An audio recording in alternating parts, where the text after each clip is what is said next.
السلام علیکم ورحمۃ اللہ وبرکاتہ۔ الحمدللہ رب العالمین والصلاة والسلام علی سید الانبیاء والمرسلین وعلی آلہ وصحبہ اجمعین، اما بعد۔ اعوذ باللہ من الشیطان الرجیم، بسم اللہ الرحمن الرحیم۔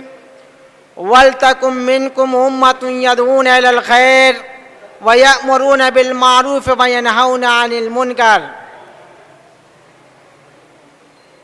حضرات، اللہ رب العالمین کا یہ بے پایاں شکر و احسان ہے کہ اس نے اس محفل کے انعقاد کی توفیق بخشی اور اس اجلاس عام کا مقصد معاشرے کو تشکیل دینا اور اچھا معاشرہ پیدا کرنا، یہ اس پروگرام کا مقصد ہے۔ پوری دنیا کے لوگ بالعموم اور اہل عرب بالخصوص اختلاف، انتشار اور بگاڑ کا شکار تھے۔ ظلم و بربریت کا یہ عالم تھا کہ چھوٹی چھوٹی باتوں پر تلواریں نکل آتی تھیں۔ اللہ رب العالمین نے محمد الرسول اللہ صلی اللہ علیہ وسلم کو مبعوث فرمایا۔ یہی نہیں بلکہ آپ صلی اللہ علیہ وسلم نے اچھے معاشرے کی تشکیل کے لیے جتنی محنت اور مشقت کی ہے، اللہ رب العالمین نے سورہ کہف کے اندر اس کا خود ذکر فرما دیا۔ فَلَعَلَّكَ بَاخِعٌ نَفْسَكَ عَلَىٰ آثَارِهِمْ۔ ایسا لگتا تھا کہ آپ صلی اللہ علیہ وسلم اچھے معاشرے کی تشکیل کے لیے خود کو ہلاک اور برباد کر ڈالیں گے۔ بہرحال وقت میں زیادہ نہیں لینا چاہتا، وقت کافی محدود ہے۔ میں اللہ رب العالمین کا شکریہ ادا کرتا ہوں، ساتھ ہی ساتھ اپنے ان مہمان کرام کا بھی شکریہ ادا کرتا ہوں جنہوں نے ہماری دعوت پر لبیک کہتے ہوئے ہماری اس مجلس کے اندر شرکت کی اور محفل کو رونق بخشی۔ اب میں اس کے بعد ان نوجوانان کا بھی شکریہ ادا کرتا ہوں جنہوں نے اس محفل کو سجانے اور بنانے کے لیے محنت اور مشقت کی ہے۔ دعا بھی کرتا ہوں کہ پروردگار عالم تو ان کے مال اور اولاد کے اندر برکت عطا فرما، اور جن لوگوں نے مالی تعاون کیا ہے اس مجلس کے انعقاد کے لیے، اللہ رب العالمین تو ان کو جزائے خیر عطا فرما۔ اسی طریقے سے آئیے میں زیادہ اپنی بات کو طول نہ دیتے ہوئے یہ بتلا دوں کہ جب کسی مجلس کا انعقاد ہوا کرتا ہے تو اس میں سربراہ کی ضرورت ہوا کرتی ہے، اور جس طریقے سے ہر ملک کی حکمرانی کے لیے ایک حکمراں کا انتخاب کیا جاتا ہے، اسی طریقے سے مجلس کے انعقاد کے لیے اور اس کو بحسن و تحسین انجام تک پہنچانے کے لیے صدر اجلاس کی ضرورت ہوا کرتی ہے۔ اس عظیم الشان اجلاس عام کی صدارت کے لیے ایک ایسی شخصیت کو ہم سونپتے ہیں جو اسٹیج پر بیٹھے حضرات علماء کرام کے درمیان اس طرح جلوہ نما ہے جیسے شب تاریک میں ستاروں کے درمیان مہتاب جلوہ نما ہوا کرتا ہے۔ میری مراد فضیلت الشیخ حضرت مولانا رفیق احمد صاحب سلفی، سابق رئیس المدرس مدرسہ دارالتعلیم خیدوپورہ مئو، اور مجھے امید ہے کہ اس انتخاب لاجواب کی پرشباب تائید کی جائے گی۔ میں ان کی پردو لفظوں میں تائید کرتا ہوں۔ حضرات، اب اس کے بعد اللہ تعالیٰ کی ذات اقدس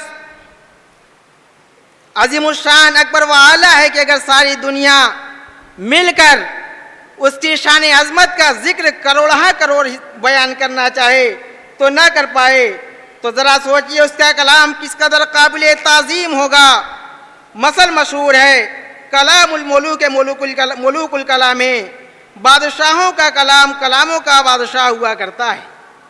तो आइए इस रब्बुल जलाल की हम्दो सना के साथ इस पाक कलाम कुरान मजीद की तलावत से हम अपनी महफिल का आगाज़ करें, जिसके लिए मैं दावत दे रहा हूँ कारी खुशिलहान जनाब कारी व हाफिज मंजूर आसिम मंजूर साहब खेदूपुरा को कि वह तशरीफ़ लाएँ और तिलावत कलाम पाक से महफिल का आगाज़ करें।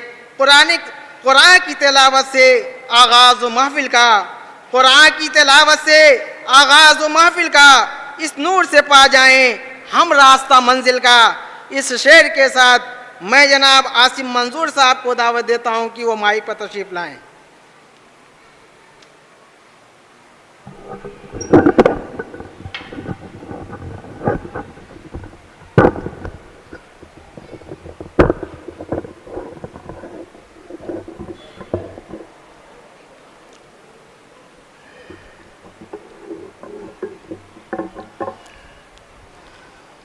أعوذ بالله من الشيطان الرجيم.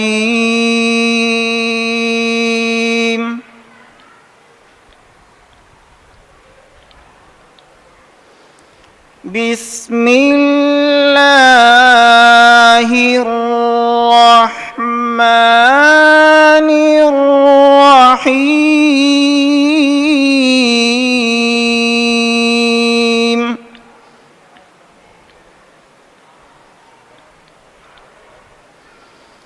وقال إني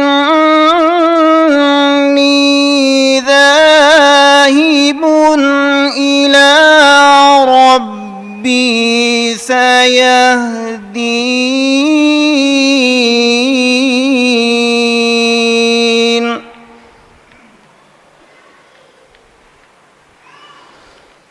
رب هب لي من الصالحين.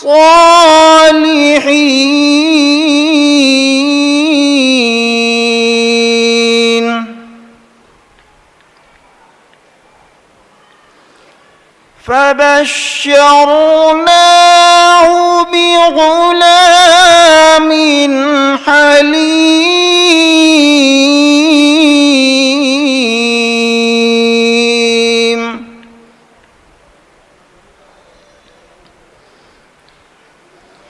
فلما بلغ معه السعي قال يا بني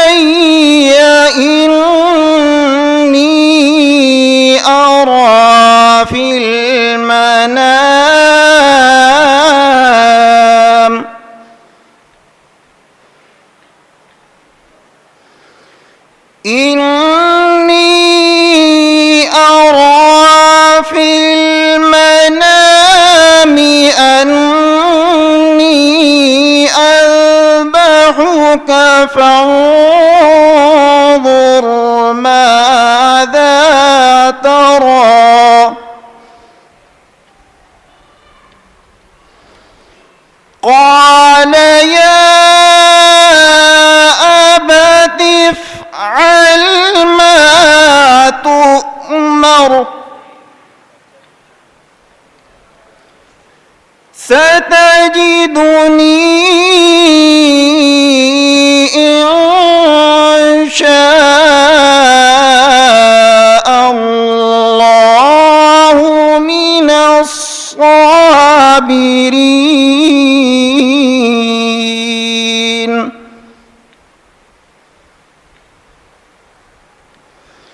فلما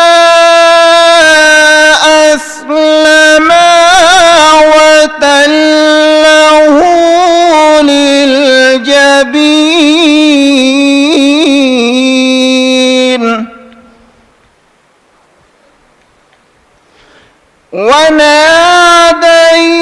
وناديناه أن يا إبراهيم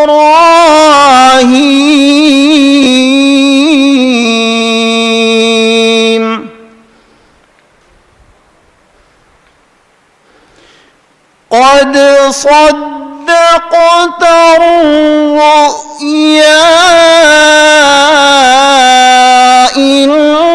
إنا كذلك نجزي المحسنين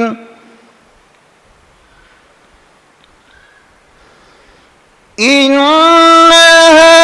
هذا لهو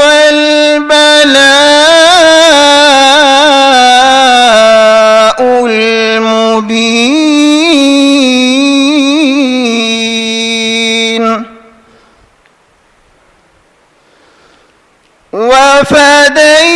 وفديناه بذبح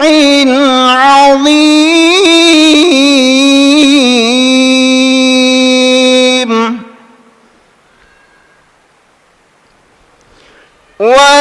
وتركنا عليه في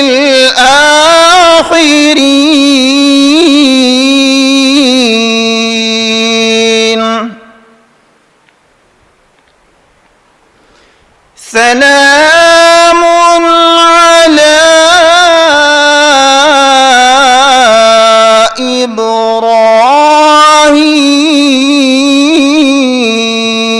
إبراهيم كذلك نجزي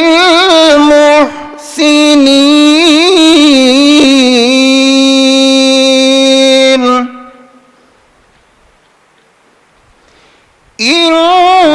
إنه من عبادنا